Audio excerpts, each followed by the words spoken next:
I've recreated several of the most famous World War II German tanks in LEGO, and to represent them in the most realistic way I've built MOCs for all of them. And let me tell you something, if you want to, you can buy all of them at my online shop, which is called Bricks of Valor. You can find a link in the description down below. Our shop is located in Germany, but we offer you a free shipping until December 29th, so go check it out soon. Our stock of kits is quite low, so I recommend you checking the website pretty fast if you are interested.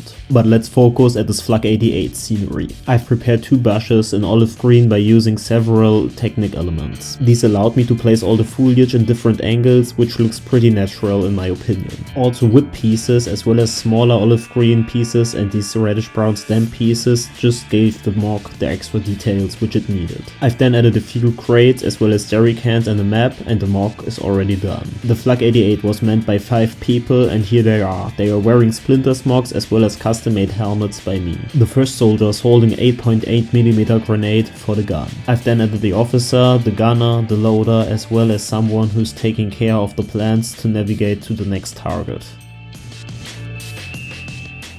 In my opinion, all of these small, detailed plant pieces look super natural and great in this display. Each soldier has its task, and because they are all so tightly grouped together, it really gives an intense feeling of a battle scene. The next MOC includes the famous Sd.Kfz 251 as well as a Stug III Ausf. I've already placed both vehicles at the 32x32 base plate and even added a tree. For this display I've decided to use soldiers which are wearing the Eichenlaub camo. The tree, which you can see in the back, took me about 1 hour to build, but I think you can really see why it took so long, as it is super detailed and I really like how it came out. I've again used a lot of tiny root pieces as well as the whips. For the rest of the MOC I want to build a wheat field where both of the vehicles are driving through. I will use all of these green grass pieces to stack technic pins on top of them. As this is a super tedious and repetitive work, I've decided to speed up the time-lapse speed build to just give you the possibility to see all the progress in only 10 seconds. And here we go, it's already done. Next I built a transition from the wheat field to a small pathway. I've therefore used different types of wedge plates to create a smooth transition. I've also decided to elevate the layering here and there to give it a more natural look, and I think the outcome is really nice.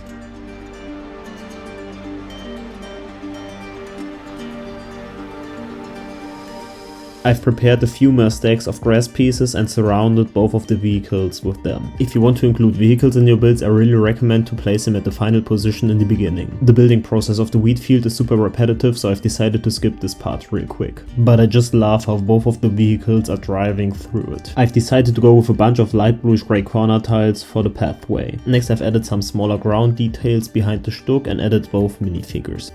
Soldiers of the 2nd SS Panzer Corps are driving through a wheat field in Normandy 1944. The half-track is armed with 2 MG42s as well as a Panzerschreck. The Stug III Ausf just spotted an enemy Sherman tank and fired its round by using the heavy PaK 40. Behind both vehicles the infantry takes cover. I am really proud how this Marder III Ausf turned out. To display the small vehicle in the proper way, I've decided to build a rounded shaped MOC for it. I've therefore used 4x4 rounded plates and used these smaller wedge plates to attach them to the rest of the build. The Marder can fit up to 2 soldiers, which one of them is loading the cannon and the other one is looking for enemy tanks. The build itself is pretty simple. I've just used a bunch of corner tiles as well as these wedge plates and added some tiles again. In combination with the blue background, this is just a really clean build which I really like. Plus I really like how the soldier is pulling the grenade into the cannon. One of the most well-known tanks of Germany was the Panzer III, so of course this couldn't miss out in the video. As this build is Winter War related, I've decided to grab 2 of my winter soldiers, which I haven't shown on the channel yet. The first one is wearing the snow tunic as well as K98 pouches and the oak leaf camo trouser. I've also added a grey balaclava hat as well as a spray painted white Stahlhelm. The printed K98 rifle rounds up the first minifigure. The second minifigure is basically the same design but is wearing the MP40 pouches as well as 2 magazines and a stick hand grenade. I've added a white scarf as well as this field grey Stahlhelm to the minifigure and armed him with the fitting MP40. And you can see both minifigures next to the Panzer III. I've decided to turn around these 1x1 tiles to make them look like footprints of the minifigures. Both the soldiers as well as the Panzer III are passing through this ruined house, which just got hit by a bomb thrown by Stuka. I first placed dark tan wedges as well as these corner tiles and then added some white pieces on top of them to simulate the snow which already has fallen onto the ruin. I've then raised the walls by using regular 1x1 masonry bricks as well as bricks, and added some slopes in white and dark tan again to simulate the snow.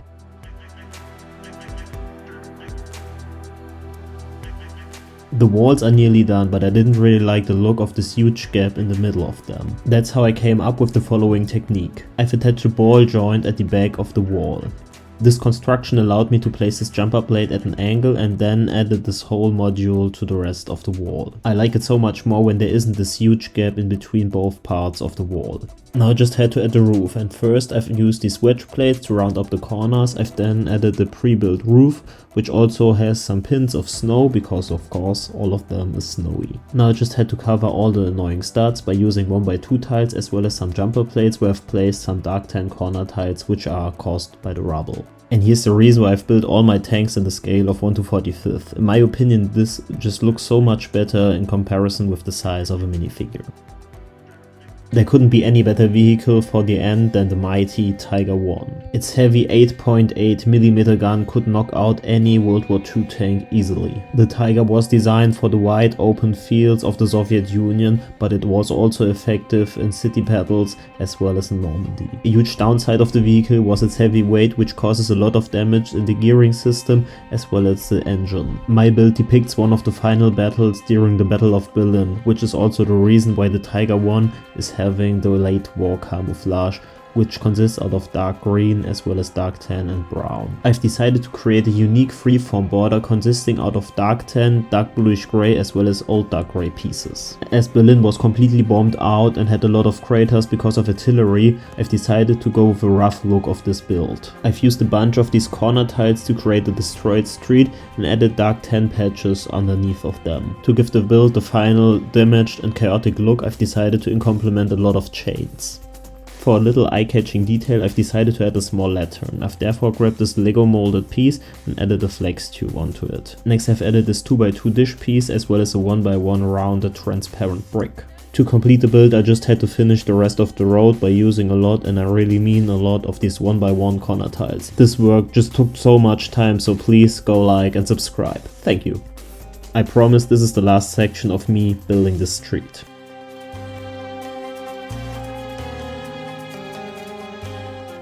Of course I've prepared two minifigures to go with the Tiger. Both of them are wearing autumn oak leaf camo ponchos as well as the matching helmets. One of them is armed with an MP40, the other one with a Kar98 with scope, which is also known as Jäger.